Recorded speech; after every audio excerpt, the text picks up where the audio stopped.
9h, 11h, Europe 1 Culture Média. Philippe Vandel. Le numéro 9 de la luxueuse revue Mastermind vient de sortir. C'est un petit événement en soi car cette revue sort tous les 6 mois seulement et le format ressemble davantage à un livre d'art qu'à un magazine. Couverture rigide entoilée, 300 pages de papier glacé avec des photos assez sublimes, de très longs textes écrits dans un style très soigné et des entretiens fleuves avec des personnalités comme Charlotte Gainsbourg, Boris Cyrulnik ou Patti Smith. Et c'est pas tout. Mais à l'heure où on dit le support papier condamné, une telle entreprise peut-elle être pérenne, et si oui, comment? À moins que le but soit davantage d'éditer un objet de collection qu'un magazine de luxe. Bonjour Marie-Amélie Sauvé. Enchantée, merci. Vous êtes la créatrice et la directrice éditoriale et artistique de Mastermind. Avec nous Valérie Costantino, bonjour. Bonjour Philippe. Vous êtes la rédactrice en chef de Mastermind. Marie-Amélie Sauvé, d'abord, comment définiriez-vous Mastermind? Comme un livre d'art, comme une revue? Alors c'est un peu entre une revue et un livre. On a essayé de faire un beau livre.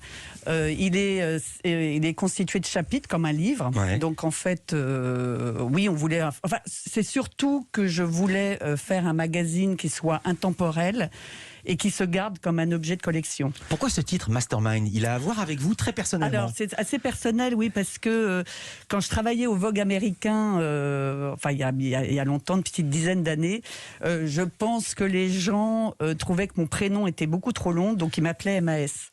Marie-Amélie Sauvé. Voilà, Marie-Amélie Sauvé, exactement. Ouais. Et du coup, quand j'ai dû trouver un nom pour ce projet qui m'était très personnel, je cherchais un nom qui commence par mes initiales. Vous êtes de la j'ai chance. cherché, puis je suis tombée sur Mastermind. Ouais. Et je me suis dit, c'est très bien, c'est pas mal, Mastermind, ça va être comme ça le nom d'un objet où je vais pouvoir inviter tous les masterminds que j'aime, que j'admire, que j'ai envie de rencontrer, quoi. Vous avez de la chance que si moi je faisais un magazine, ça s'appellerait PV, ce qui n'est pas très élégant. Ça rappelle un peu Égoïste pour qui ne connaîtrait pas. C'était cette revue très luxueuse qui sortait une fois par an, c'est dans les années 70, 80, je me souviens, créée par Nicole Vizniac, le grand égoïste. Ouais. C'est erratique, on a regardé, le dernier remonte à il y a 3 ans. Oui, parce c'est ça, il y a 3 ans. parce qu'en fait, Costantino. elle a en fait décidé que le numéro ne sortirait que quand elle serait prête. Donc s'il lui faut 2 ans de préparation pour trouver le bon sujet, la bonne couverture, c'est Puis bien. surtout, elle avait un partenariat avec Richard Avedon, qui est un des plus grands photographes du monde, quand même. Donc, c'était ça aussi la force de cette revue. Elle avait les photos d'Avedon étaient absolument extraordinaires, quand même. Et le contenu était bien aussi. Le contenu était assez exigeant. Je reste auprès de Nicole Vizniac, si j'ose dire. Vous connaissez peut-être le conseil que François Sagan lui avait donné. Vous connaissez ou pas? Pas du tout. Sagan lui avait dit: ne fais écrire que des écrivains et ne t'adresse pas à des spécialistes. Je me tourne vers vous, Valérie Costantino. Comment sont sélectionnés les contributeurs de Mastermind? Est-ce qu'il y a un comité de rédaction? Non, il n'y a pas forcément un comité de rédaction. En fait, ce qu'on fait tout d'abord, on essaie de réfléchir avec Marie-Amélie et Jérémy, l'équipe, à des thèmes, parce qu'en fait, je ne sais pas si vous, dans le magazine, en fait, qui est donc divisé en chapitres, mais en fait, chaque chapitre a un thème qui peut être une idée, une personnalité ou un lieu. Donc tout ça. Tout étant transversal, le but étant de pouvoir décliner justement tout ça. Et ensuite, on essaie de trouver des bonnes plumes qui peuvent être des journalistes ou des auteurs sur des précédents numéros, par exemple. Le meilleur journaliste possible pour Léla Slimani ou Marie Darrieussecq ont écrit aussi pour le magazine, mais par exemple Constance Debré, qui écrit divinement bien, a fait une interview aussi pour nous de Kristen Stewart. Ensuite, il y a certains journalistes avec qui on a des affinités, on pourrait dire, ou qui sont force de proposition, comme certains journalistes, comme Jean-Marie Durand, ou Christophe Comte, qui ont travaillé, ou Serge Kaganski. 3 anciens des Inrocks. 3 anciens des Inrocks. Il y a beaucoup de gens, qui ont travaillé aux Inrocks. Mais je peux citer aussi Clémentine Godzal, qui a pas mal aussi écrit pour nous, ou Tania de Montaigne, qui n'est pas une ancienne des Inrocks. Et si lui était encore vivant, est-ce que vous lui auriez demandé d'écrire dans votre revue? On l'écoute. Sur la santé revenue, sur le risque disparu, sur l'espoir sans souvenir, j'ai écrit ton nom et par le pouvoir d'un mot, je recommence ma vie.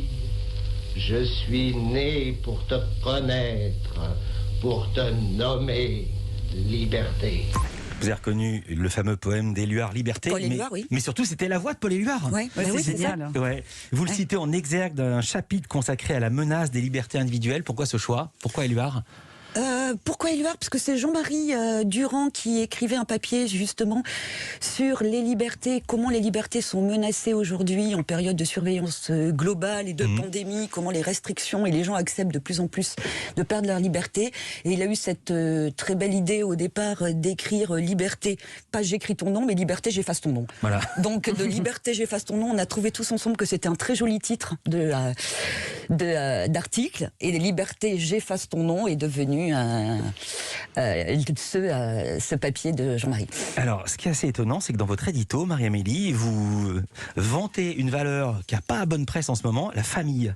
Bah vous oui, parce décrivez que- cette idée de la famille comme noyau fondateur et force créatrice et la ligne directrice de ce 9e numéro. Pourquoi la famille? Mais parce que dans cette crise sanitaire, je trouve que la famille, c'est une très belle valeur. Justement, on a besoin de valeurs refuge et je trouve que... Pardon de vous dire ça, on n'a pas le choix. Hein. On n'a pas le choix, Si on n'a pas, exactement. si on n'a pas le droit de sortir, on ne peut pas Non, faire on n'a pas autrement. le choix et c'est une valeur qui me tenait très à cœur et qui m'est très personnelle. On a une interview d'ailleurs de Jérôme Salomon que j'ai adoré, puisque c'est l'arrière-petit-fils d'Alfred Dreyfus.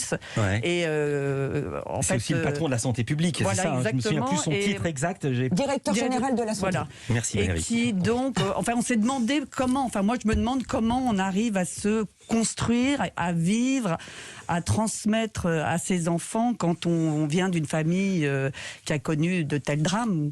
Donc, et c'est très bien écrit, c'est lui qui a écrit l'interview et c'est écrit avec beaucoup de grâce, je trouve. Parce Et que c'est Marie-Amélie dit à écrire parce qu'en fait ça a été fait contexte sanitaire oblige, ça a été fait par mail parce que c'était Voilà, vraiment ouais. compliqué. Donc en fait il a pris la journaliste Ava a lui envoyé des questions et il a pris vraiment énormément de temps à répondre. Et par c'est mail, très joliment écrit, je dois Et vous dire. savez quoi C'est très émotionnel. Il y a quelque chose que je n'ai absolument pas dit encore, c'est que c'est en anglais. Mais Alors, comment oui. est-ce possible? Réponse tout de suite après ça. On parle de Mastermind. Nous sommes avec Marie-Amélie Sauvé et Valérie Costantino. À tout de suite. 9h, 11h, Europe 1 Culture Média. Philippe Vandel. En compagnie de Marie-Amélie Sauvé, elle est la créatrice de ce magazine que j'ai ici, et ce qui s'appelle Mastermind, M-A-S, c'est l'acronyme, ce sont vos initiales. Valérie Constantino, sa rédac chef. Mastermind, je l'ai dit, a cette particularité d'être édité en anglais. Et pour la première fois, le numéro est accompagné d'un supplément de traduction en français. Et encore, tout n'est pas traduit. D'abord, pourquoi en anglais et pourquoi vous coupez d'une partie du lectorat français? Alors pourquoi en anglais? C'est un peu une habitude que j'ai prise parce que j'ai commencé ma carrière au Vogue français, qui était un magazine qui était fait à Paris, mais qui était édité par un groupe de presse qui s'appelle Condé Nast, qui est un groupe américain. Ouais. Donc en fait c'était un journal qui était fait en France, mais qui était très international. Après je suis partie faire ma carrière aux États-Unis, au Vogue américain, au W, au New York Times. Donc j'ai pris l'habitude en fait de travailler pour des journaux. Mais attendez, ici on est une émission média et vous me parlez de vous, mais moi je pense aux lecteurs. Alors, Pourquoi aux faire un lecteurs. journal en anglais alors que les gens ici Non, parlent alors français? en fait déjà aussi, je pense que il y a plus de gens qui lisent l'anglais que le français, donc Dans le on a monde. plus dans le monde. Donc c'est un Mais- magazine mondial. Alors c'est un magazine exactement. Enfin, à vocation C'est, en fait, planétaire. à vocation internationale. Celui-ci, il a été fait pendant le confinement, donc on a plus de personnalités françaises qu'internationales cette Ouais. fois-ci. Et c'est pour ça que nous avons fait ce supplément en français, mais que j'ai trouvé super en fait. Et je me suis rendu compte que comme c'est un magazine qui est fait en France, nous allons continuer dans le futur à l'éditer. Enfin, mon rêve, c'est de faire aussi une édition française aussi. Alors, deux questions. Alors, je précise que le prix unitaire de cette revue est de 30 €, c'est bien ça? Oui, c'est 30 €. Ouais. Ouais, voilà, 29 livres et 49,99 €, 49,99 $, c'est écrit là sur la Ouais, première page. ouais. Il y a bien écrit 30 €. Le tirage de Mastermind, c'est combien? 20 000. C'est 20 000, ouais. Et vous les vendez à qui et dans quel pays? Dans 20 pays, un peu partout dans le monde. Alors, en France, on va à Paris. Ouais. Alors, Paris étant dans les points de distribution, les bonnes librairies, dirons-nous, qui sont les corners Palais de Tokyo, Beaubourg, Oui, les librairies des Arcurial. musées. Mais aussi- ouais. voilà, Vous mais- avez dit Beaubourg, j'ai cru que vous alliez dire Bobo. Non, Beaubourg. Parce que je j'allais suis vous pas demander sûre. quelle était la cible. Alors la cible, c'est marrant parce qu'en fait, c'est des gens très jeunes, enfin assez jeunes. C'est des gens entre 25 et 40 ans à peu près. Et alors, il y a autant de filles que de garçons. Ça me met en joie parce que c'est pas qu'un magazine féminin. Et c'est plutôt jeune. Donc moi, j'adorerais que ça s'étende à tous les âges, en fait. Je trouve que, voilà. Le journal est rentable ? Et je veux Oui, dire, il est vos rentable. comptes sont équilibrés ?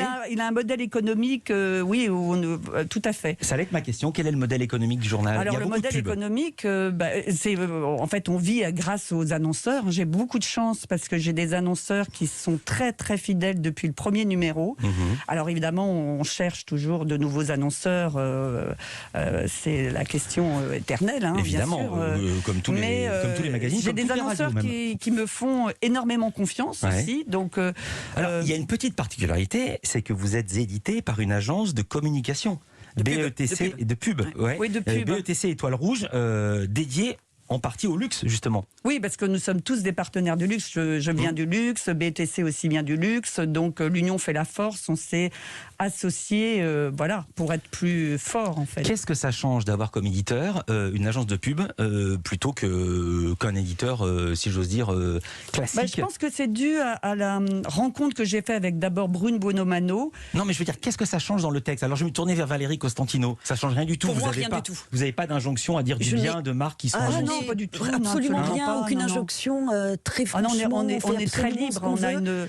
D'ailleurs, c'est un grand luxe parce que c'est un journal qui n'est pas du tout formaté. On a une très grande liberté éditoriale, franchement. Franchement, et j'ajouterais en plus ce qui est vraiment agréable aussi au niveau du travail, pardon, avec le micro décidément.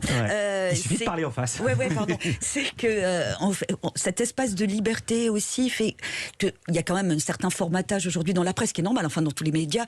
Là, si on a envie de faire 20 pages sur Patti Smith ou le nombre de signes avec qui on veut, il y a une liberté éditoriale énorme qui nous permet justement de travailler sur ce ton long pour essayer d'en faire, si on peut, à l'époque de la rapidité instagrammable, d'avoir un objet qu'on pourra relire à nouveau si on en a envie dans quelques années en anglais, Philippe. Je note cette phrase, un grand luxe de travailler dans ce magazine de luxe. Vous touchez quel public? Il y a quelque chose qui m'a vraiment frappé. Il consacrait un chapitre au béton avec un très beau texte d'Olivier Boucreux sur la ville du Havre qui a été reconstruite donc tout en béton. Pardon de dire les choses, mais est-ce que c'est pas un peu snob, un peu bobo de faire la promo du béton rectangulaire auprès des CSP+, qui voudraient tout faire sauf habiter dans ces endroits-là? Vous croyez que les bobos aujourd'hui ne voudraient pas habiter au Havre? À la Grande Motte ou Flaine, je suis d'accord. J'ai plutôt l'impression qu'ils aiment les beaux appartements du boulevard Saint-Germain, de ce que j'en connais. Vous croyez qu'ils n'aiment pas un joli Auguste Perret Ne répondez pas à une question par une autre question. Vous voyez très bien ce que je veux dire. Non, alors moi je vois très bien, mais je pense qu'il n'y a pas. En fait, on s'est dit l'idée du béton en fait était vraiment intéressante pour nous à décliner aussi au-delà du Havre parce que ça pouvait être une autre ville. L'idée c'était aussi de parler de Le Corbusier, d'avoir exactement Tadao Ando qui réhabilite la bourse du commerce et expliquer en quoi le béton était tendance aujourd'hui. Aussi pourquoi on revenait vers le béton. Alors de fait, on aurait peut-être pas été confiné, peut-être qu'on serait parti à l'étranger pour faire un photoreportage dans notre ville. C'est vrai que là, le Havre, c'était quand même plus facile, d'envoyer une équipe que de partir à l'autre bout du monde, ça c'est sûr. S'ensuit après ce papier sur le béton, très très bien écrit, une interview du maire du Havre, Édouard Philippe, l'ancien Premier ministre, mais également, il y a une interview, c'est un autre sujet, de l'ancien président de la République François Hollande, mais aussi de l'ancienne garde des Sceaux et figure de la gauche, Christiane Taubira. Pourquoi cette incursion dans la politique ? Alors, pourquoi cette incursion dans la politique? Parce qu'en fait, quand on réfléchissait, on avait, justement, par rapport au sommaire, on avait une envie... alors, pour répondre, pourquoi Édouard Philippe, par exemple? Édouard Philippe, parce que Le Havre, maire du Havre, donc c'était logique. On y a pensé tout de suite, et il parle en plus mais l'ancien président?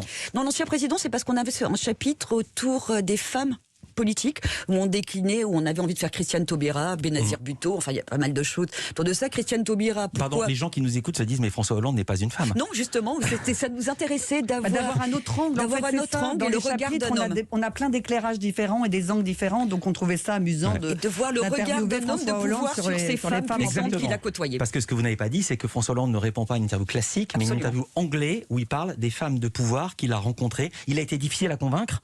Je pense à lui quand il disait mon ennemi c'est la finance, et peut-être qu'il n'avait pas envie de donner une interview à un magazine de luxe.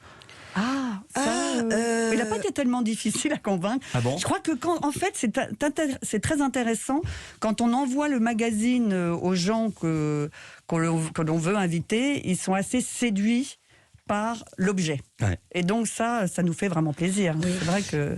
Il nous reste très peu de temps, Marie-Amélie. Vous promettez dans votre édito que vous allez reverser une partie des recettes à Médecins sans frontières. Ouais. D'abord, ça fait plaisir parce que ça sous-entend que vous avez des recettes. Donc il y a tellement, de magazines qui perdent de l'argent que je suis ravi de le signaler. Maintenant, ma question, attention, quel pourcentage des recettes vous allez donner à Médecins sans frontières? Je ne sais pas exactement quel pourcentage. Je suis absolument désolée. Je ne sais pas répondre vraiment à cette question. Non, mais c'est 1% ou c'est 10%? Alors là, je ne sais pas du tout. Je pense que mais c'est plutôt 10% qu'1%. Voilà, Ouais. on restera sur cet inconnu. Merci beaucoup Marie-Amélie Sauvé. Merci Valérie Costantino. Je le rappelle, le numéro 9 de Mastermind est en vente au prix de 30 €. Il est magnifique en anglais et non moins magnifique avec sa traduction en français. Quoique les traductions sont parfois dans la partie anglaise. Parce que les gens qui vous ont écrit en français, c'est l'inverse. Tout le monde m'aura compris.